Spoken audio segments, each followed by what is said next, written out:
Welcome to Please Let Us Golf presents Old Barnwell. It is here. I am your host, Andrew Goldberg. With us tonight, we have Mr. Adam Fine. How are we doing tonight, Adam? I'm doing good. Ready to talk some old Barnwell. There we go. And, of course, Sir Jewel Neal. Jewel, how are we doing? Hey, dude. Happy to be here. It's springtime, talking OB with the boys. Glad to be here. Is it springtime? That's debatable. Almost. It felt like it today. Let's not get to, it was 80 today. So we've been teasing this for a while now with our shorts, our reels, a trailer, our pre-golf segment. We're here to nerd out in our long form, walk you through some of our favorite holes, favorite moments from Old Barnwell. Before we get started, some community notes, a little bit of context. So Old Barnwell, Aiken, South Carolina, open in 2023. Universal praise, basically on every top 100 golf course list you can find today. We had an opportunity about a month ago to go check it out. Super, super awesome golf course. You're going to hear it's firm, it's bold, it's strategic, it's got amazing bunkering, it's got crazy greens. Best part is it's super fun, playable for all levels. You're going to hear about width and angles, and we're going to nerd out. That's why it's playable for all levels, but also still strategic and difficult for the better player. Humble brag moment. Jewel and I going into this, we were playing off what, Jewel, about like just better than scratch plus 0.5-ish. Adam, what were you playing off of? 8, 9-ish, we'll call it. Okay, 8. Oh, we're hedging there, 8 to 9-ish. I like it. We need to do an index check there. We won't dox your GIN right now, but yeah, 8 to 9. So we can do some score check-ins along the way as we get ready to jump in. If you're not following us already, check us out at Please Let Us Golf on YouTube, Instagram, Talk, X. We are dropping daily original content ranging from some of the most creative and objectively funniest shit you're going to see in the golf space today, all the way to some of the more serious golf takes, serious golf insight, and access to some of the places you want to see. Not just on the daily drops. We got a big year planned. We're talking Chambers Bay. We're talking Cabot Citrus Farms. We're talking a blowout trip to Wisconsin, Erin Hills, Sand Valley, Sedge Valley, the Lido. It is going to be an amazing year for the Lettuce Head, so stay plugged. Let's do Old Barnwell. God, Lettuce Heads. I love it. Let's go, baby. Let's go. We're starting with the fourth hole. How are we starting with the fourth hole? A par 3. So one of the unique aspects of Old Barnwell is there are only 3 par 3s, and they do not waste them. They have a short, medium, and long. This is the medium. Jewel, we had your tee shot there. What'd you hit into there? It was about a 180-yard shot. Yeah, I hit 7-iron. It was playing like 173 for us that day, and really not hitting 6, not going long there because you can't go long. We knew what was behind it, and everything's out in front of you there. And Adam, unfortunately, you see it here. Didn't know that. Yeah, we'll see here what Jules referencing. Bunker long. There's a bunker protecting short left. There is deep, deep dead bunkers to the right. Little premonition there. Adam somehow missed all the bunkers and missed the green, which is borderline impossible, but he was left with this gnarly, gnarly pitch. This is the first look kind of what you get of when you get short-sighted, when you have some of the mounding and the firmness of these greens. Hit a crispy little shot, but you see the release here. It's just like no shot. You're playing for bogey. But, Jewel, you did end up hole high here. You had about a 30-foot lag. Good little run at it. Yeah, pretty good run. Good bit uphill. Just really trying to get inside 3 feet. And as you see, definitely did that. So as we go, that's a quick look at 4. But, again, the par 3s here are special. We don't want to get ahead of too many takes, but I'll go ahead and state my claim that these might be the best set of par 3s I've ever played on a golf course. There's just no dud. They're all unique because there's the short, medium, and long. And I really enjoyed that. This was the first hole to me that just called for a golf shot. 1, 2, and 3, they're not bad golf holes. They're pretty cool, but they're pretty open, pretty friendly, pretty forgiving. This one, you had to hit your number right out of the gate. The 6th hole. Debatable here, but potentially the best hole on the golf course, maybe one of the best inland par 4s you're going to see. First of all, it goes into what they call the valley through 6, 7, and 8. So you're kind of elevated. You're walking down, cool vibe. You get a really nice view. You see what's right in front of you. And again, it looks like this kind of generous tee shot. But what you quickly find out is you need to be left of center of this fairway. So, Adam, what's that center mounding looking like for you from the tee box? Yeah, you got to catch that speed slot. So you got that cross bunker kind of off to the right, and you got another bunker off to your left, and you kind of need to really kind of try to thread it through those 2 bunkers in order to catch that speed slot, or you're going to be hitting long iron to a really difficult green. Yeah, you see this pano of the green here. It doesn't do it justice. That's the first counter there of doesn't do it justice. But if you are not on the left side of the fairway, you are not getting the length of that green. So you're basically hitting to this like peanut kind of like road hole width of a green. And as you'll see here, I hit the green. I ended up I had like a 9 iron in. I think you guys had like 7. And look, even with a 9 iron in, I hit the green. You couldn't hold the green if you're on the right side of the fairway. I see a little smirk there. Just so you know, Jewel hits the golf ball further than me. It's just he kind of hit a little bit of a pop fly there, and I caught one good. So I saw the smirk coming through there. But yeah, here you got a little crispy shot. You could putt these shot. You could putt these. You could Texas wedge it. You'll see a good example of that here. Adam, you want to walk us through your I decision don't know if I'd say a matrix? good example, but yeah, Oh, hell yeah. the surrounds on Old Barnwell were pretty Oh, firm. hell yeah. So didn't feel comfortable chipping it. So I went with a putter and got ejected a couple times. Yeah, so we talk about firm. Also, let's go after one of the guys from Plug Originals that's not here, Mr. Golfberg himself, Aaron. He's going to watch this and roll his eyes, being from the PNW, that he hates Dormant Bermuda. If you know Dormant Bermuda, I get it. It's not as aesthetically pleasing when it's green and popping, but those shots Adam and I just had there on Dormant Bermuda is going to test your might, right? Like, so you could take that 60, you can clip it perfect, or you can blade it over the green. But really, in my opinion, the 60 is the better play if you're trying to get it close. But you see with how you can take that play Adam had, but with how severe some of those upslopes are, it's one of those things. You got to hit it firm enough to get up there, but with how slick it is, you just barely get it, and it goes off the other side. So it's a tough Have we one. checked Aaron's bounce? We might want to check his bounce. Aaron would probably say like he's never even considered it because as the golfer, he should create the That does bounce. sound Like just like all right, moving on to the 8th hole. It's the 3rd hole in the valley. Pretty cool short par 4. We need to get into the meat and potatoes of this hole because it has crazy cool bunkers. It has an amazing kind of punch bowl-esque green. But Jewel, walk us through what was going on adjacent to the 8th tee and the 7th green. Yeah, this was the first time we truly felt the impact of Jay and Bill Haas playing directly behind us, and not necessarily behind us, really up our ass. Those guys were playing at a 254 pace, I would imagine. I think they were going to play Tree Farm after this round, so they were trying to skirt around and cruise over to Tree Farm and play. But man, they were sitting on the green when we get to your tee shot. I can't wait to get your tee shot, of course, but they're on the green as we're teeing off. Yeah, so one of the cool features of Old Barnwell, it does have a lot of green tee box adjacent setups. But unfortunately for me here, I get the wave up from Bill Haas. I'm not gonna I wasn't even nervous. I did not have a nerve.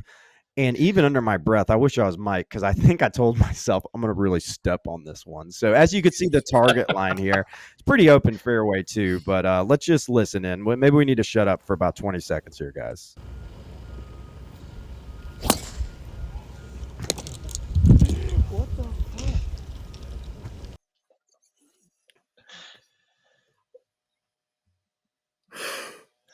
Oh, you almost missed Yeah. it. You know I what's was gonna say you crazy? almost missed it.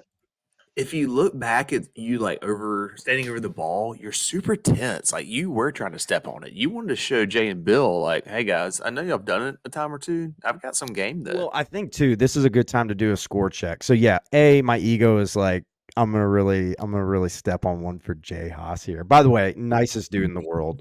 Bill, I don't have any comments on because he just kind of was Bill. Also, this little leaderboard check in here. I just doubled 7 with getting caught in a fairway bunker and had a double bunker shot. After an early bird to start off, I'm atrophying. I'm going to get after one. And of course, I hit an epic toe shank. So, but back to golf, back to regular scheduled programming here. So, Jewel, walk us through this approach here. So, it looks kind of blind with this center fairway ish bunker. What's going on? Yeah, that's the great thing about this hole is it's this huge fairway. I would imagine it's somewhere around 100-yard wide, and I've got no look at the flag, barely can see it over the bunker. And if you miss it right, that's what That happens. seemed a little Left, passive aggressive at me to just restate that it was a 100-yard wide fairway. trying to give the I was gonna viewers say an idea of how that's why bad you you stepped shanked on it. it. Yeah, plenty of room. Yeah, for sure. So look, haters gonna say it's fake. Hand up, I get it. Like, how was that? It's not my fault, old Barnwell. We said width. It is playable. You can kind of hit it anywhere. I was extremely out of position. I burned at least 2,000 calories getting to that ball through the weeds. Adam and Jewel are doing the triple take to me. Am I placing a ball? What's going on? I have a completely blind shot. I just hack a 6-iron. I get up there, I'm asking everyone where my ball is, and they're like, yeah, I think it was, tracking up, but you can't really tell from this angle, this vantage, but it's a massive punch bowl green. Apparently, I hit the whole right side of this punch bowl, and I ended up with about 12 feet for birdie. So, not only are we What's assuming crazy- you're placing your ball, is your cart is rolling backwards at the exact same time. Like it's moving while you're trying to hit it. I was so stressed out. Guys, first of all, I'm like on prime gimbal duties here. And like I'm trying not to miss shots. I got Bill and Jay Haas up my ass. I just hit a toe shank. I'm fucking walking 30 miles right of a 100-yard wide fairway. So it was a bad scene. But the golf gods paid it off. What's funny is you went so far right that I think you actually created like a semi good angle into this green where You could like use that whole the architects like they're like, okay, like if you go right you're gonna be blind, like where you just saw Jewel at, but like they didn't calculate that there was gonna be somebody way up where you were after a toe shank. Yeah, I might have to send this clip to Brian Schneider. I don't know if he solely did this hole, but yeah, I got to ask him if he knew about that lane. If you open it up about 200 yards right, I think whatever town's just east of Aiken, we were good. But the bird sauce is there. We got one back, double finger, a lot of fingers. Good par. Yeah, I think Adam yelled good par there, but we liked it. But it doesn't matter because Bill and Jay just saw the toe shank.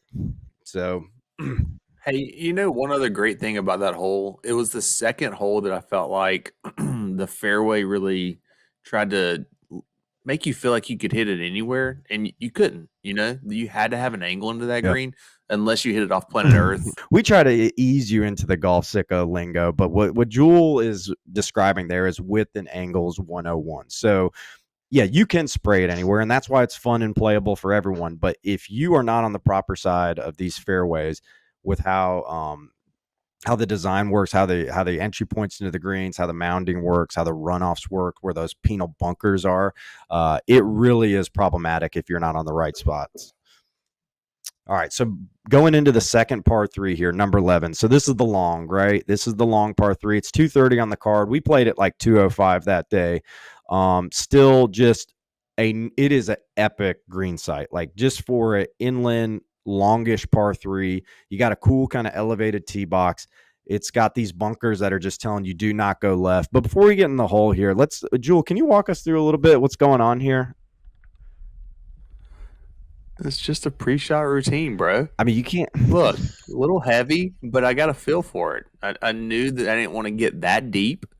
And it's just a pre-shot routine. Back off. I don't know. By the way, if we had the scorecard up in the top right, I had just kicked in a birdie at 10 there it is. And tied you. So. Yeah, this did have the mat, and this was tracing too. It only was about a yard short of the green, but it was tracking. It was a good swing. And to your point that you're trying to get to, I hit it a little fat. Oh, well, I tugged it into the bunkers that you're absolutely not supposed to go into. But Adam, after seeing both of those, what was the move here? Yeah, I really thought there was more wind coming off the right, but apparently not. Well, let's take a moment here, though, of outside of, look, we had a debate. That was not a shank. I had a short called shank adjacent. That was not a shank, but it was a shank adjacent. But it was just. But it did set up a patented bump hybrid. So when you get to know us a little bit, Adam is the king of 30 to 60 yard bump hybrids. We have a few on video at Primo Places, Sheep Ranch, Bandit Trails of outrageously executed shots. But we tried to go there here, Adam. What happened? Yeah, I mean, anytime I can use this bump hybrid, I usually try to go to it because I'm not the best wedge player from off the green. And Old Barnwell is definitely a place where you can use a little bump hybrid. Not my best effort here. Probably should have took a little bit better look at but the honestly, green. it only needed about a yard of pace, and you'd have gotten to that at least 6 to 8 foot range. And honestly, with how gnarly this green is, so Jewel was just short. Adam's bump hybrid came up short. I nipped a good bunker shot here, but as you'll see, like it had no shot of getting anywhere near this flag. So it was Bogey City written all over it. So 12th hole, par 5, pretty benign tee shot. Again, wide open, is a bunker left. But really, this hole's about the green. So it has a gnarly green site. I'm not going to call it gimmicky. I think just where the flag was, you're about to find out. But we all hit pretty good drives. We all hit pretty good approaches. I think a couple eagle putts were upcoming. An eagle chip was upcoming. Gnarly bunker to the left of this green, down to this kind of runoff. But as you see here, let's roll the tape. So Jewel, right out of the gates, you're about a yard away from 10 feet from eagle. We had the first chip. Now we had the second chip. What happened with that second one there? Bro, you put both chips on? Okay. Well, second chip is I couldn't leave it back at my feet, so I had to give it a little bit more gas and miss the entire mound, if you see it over here. And now I'm back to where you guys were. All right, guys. I didn't know what to do with the next 6 minutes, so I put it on 2.5x speed. First out of the gate, we had Adam. Good little look for the eagle here. Putt counter number 1. Oh, gosh, just denied at the wall. So this was Jules here, almost a carbon copy. Of course, I'm not. I think I'd hit a wedge. Yeah, I mean, obviously, I have no idea what to do at this point. So Jewel gave it a real college try there. Just ran it by about 15 feet. No look. Tap it in. It's putt number 6 for us. So Adam coming down. Putt 7. Actually, that was a good run. Oh, I almost made that. That was a good putt. So I come up running for putt 9, and I left myself that. I looked over for you guys, thought I was going to get the concession, didn't, lined it up, but putt 10 for the plug group. Let's reminisce there for a second. So honest feedback. What'd you think of that pin placement? Adam, what'd you think? Yeah, that it's on the borderline between, like you said, gimmick or I don't know. It's just like where Jewel and I was, like there's no way you get close to that pin. I mean, it's impossible. Yeah, I think our host mentioned if you take it up left of the green, you can get it to funnel down kind of where my putt ended up, but you're still 8-10 feet at best. I guess you could have just taken a 60 off the green, but that seemed in bad taste being hosted at the new private course. I was actually in the best spot, dude. Yeah. Like where I was after my second shot, I hit a good 5-iron and just went over, but I had an easy chip and I just flubbed it. But that was the best spot to be because I had a bit of a backstop behind it. Yeah. So I think over the green is the best spot. You actually had that mound that we had to traverse over that you could have used to funnel back. But Livia, could you have putted that? Mm-mm. It would have been. I would have needed a hybrid that, and I don't have that in my bag. Could have called Adam over. So overall, I actually still thought the 12th was a really cool hole, and the green was cool. It's just where that pin was, I was like, damn, man. I know they say at Old Mac a lot of times, they're like, oh, people don't like Old Mac because you expect that you're guaranteed a 2-putt because they have these football field size greens. But this wasn't that it was that massive of a green. I mean, you had 30 foot, 40 foot putts, but it was about as gnarly as they come. But also they have 3-part. What was that? It was that middle mound. Yeah. That was it. That middle mound is what did everything. Yeah. But 10 putts for the plug group with a 2 chip. So we walked out of there with a couple numbers, but it's all good. All right, so we're on to 16. Guys, there's a lot going on at 16. So first of all, I'll say this. I think 6 is probably technically the best golf hole. 16 was my favorite golf hole. The reveal that you get for an inland golf hole. So you're going to see a bunch of shots here. So you're going to see how severe this upslope is when you get some footage of us walking up the mounding. But the reveal you get for a non-oceanside cliffside golf hole to me is the best reveal of a golf hole that I've ever seen. Adam, what'd you think walking up that when you got that first peek? Yeah, I mean, like you said, the reveal is like everything. Like it's kind of like, the reveal that you get at number one on Sheep Ranch. But what's really interesting is as far as the use of the valley on property, you get 6, 7, and 8 that run through the valley, and this hole and 17 are the two holes that kind of play into the valley. So you get some really cool contours and green sites. Yeah. Jewel, overarching thoughts on 16? This walk down is beyond epic. Yeah, I couldn't agree more with Adam. It's 1 at Sheep Ranch, it's 12 at Sheep Ranch. Like these huge, massive hills that you're coming up over, and then it reveals the beauty of this part of South Carolina with all the sand. Man, it's a wonderful hole. Not only is the top of the hill down to the green really pretty, but when you get up close to the green, you have to walk back up, and you feel like you still have to go further to get to the next par 3, which is beautiful. So it's a fun golf hole. I'd say we all made birdie, I think, right? So it's an easier golf hole, but it's a beautiful view. I'm assuming what that look is that Adam did. Well, Adam birdie, did. but not a We big also deal. skipped there, Adam. So we did a slow motion on the skip. Not sure what that was about, but we all had eagle looks. But Adam was a yard from probably having 3 feet for eagle, but he got caught right on that slope that goes down to the green. But Jewel, hey, real quick, we can't let you off the hook there. That wasn't the best attempt at a eagle putt there. Yeah, I had a couple different ways I could have gone. I could have gone over these mounds to my right. I could have gone to the mounds to the left, and I ended up going straight, and it was awful. Hey, this is a cool profile, though, of I think from a distance, you don't really respect or see.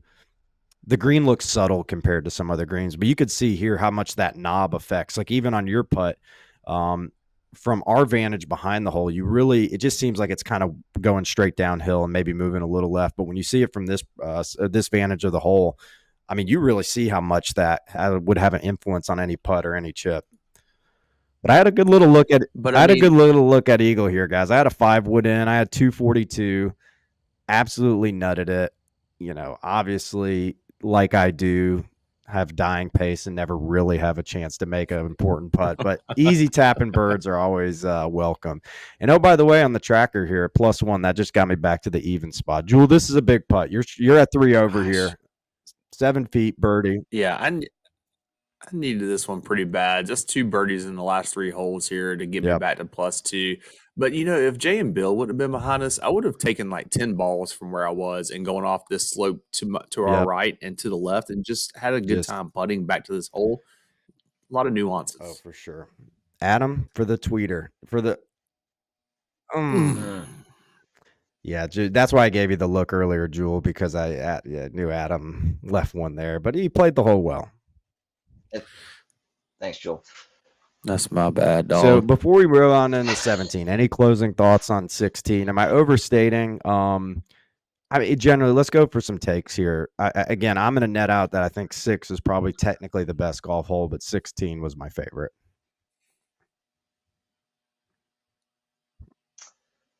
Yeah, I mean, 16 it's probably 2A, 2B for me. So I probably put 6 as 2A and 16 as 2B. Like incredible golf hole. Like just the green side alone. It's really interesting how they, the architects trying to get you back to the other side of the property. So you've got the valley, and then you've got kind of the two plateaus of the property, and in order to get you from one plateau to the finishing hole on 18, they kind of had to cross you through the valley, and that's what 16 and 17 is, and you get some really, really cool golf holes going through that valley. All right, the 17th hole. So this is the final par three. It's a short par three, but it is a damn good one. So it's kind of a blindish tee shot. You know, you're traversing. Adam mentioned you're kind of at the top of the valley now. It's pretty. It's cool. It's protected by these pop bunkers. You just got to hit a golf shot. Oh shit, Adam, what's going on here? So just for you, just walk us through it. I always find these tee boxes. I don't know what it is. I'm not a clumsy person, but for some reason this happens a lot. Yeah, so for context, Adam was a Division I athlete, but for some reason, every signature golf course we have a moment where Adam stumbles over a sprinkler head or a tee box. So more to come on that. So, Jewel, what do we like at this hole here? I mean, I like 135 yards.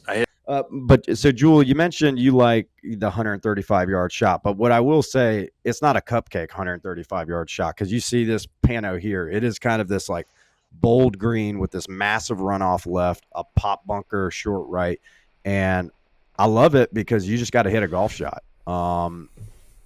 It's kind of tri-tiered. There's a false front in the beginning, and the flag was you can see right here. It's on that first tier, but if you hit it 4 yards past the pin, you're on that back tier, and that's a brutal putt because that middle tier that we're putting on right now was only 20 feet wide. So you miss that a little bit. Greens are fast, and you're putting it off the green. So I want to do a quick final. Please let us golf score check here. So I battled back to even after some shanks and some highly suspicious golf shots, but the short game saved me today. Jewel, you hit this hole high. You had this to get the tweeter to get it back, grind back to 1 over. What do we like here? Man, I liked everything about it. Great read. I've been putting good all day. I think I hit a good putt too. Oh, just left it 3 inches short, like in the heart, too. Look, this putt got the snake cams, cool little view. Got our host and Jewel looking off in the distance, actually hoping I don't make it. This was for 3 birdies in a row. Look, you can call it a lip, but I missed it low. It was never going in, but would have liked to get that one. God, I wish I would have been like super happy for you, wanting you to make it, but you could definitely tell. Like even when you missed it, I pulled my pants up a little bit. I put my sunglasses on. I was like, ah. Oh. All right, guys. So that's Old Barnwell. This was some of our favorite holes, favorite moments. As we mentioned earlier, check us out on social. Some of the holes that we didn't cover here, we got some cool clips that we already put out. Go check out our pre-golf segment. As always, stay plugged. Next project up, we'll see you at Cabot Citrus Farms. Plug out.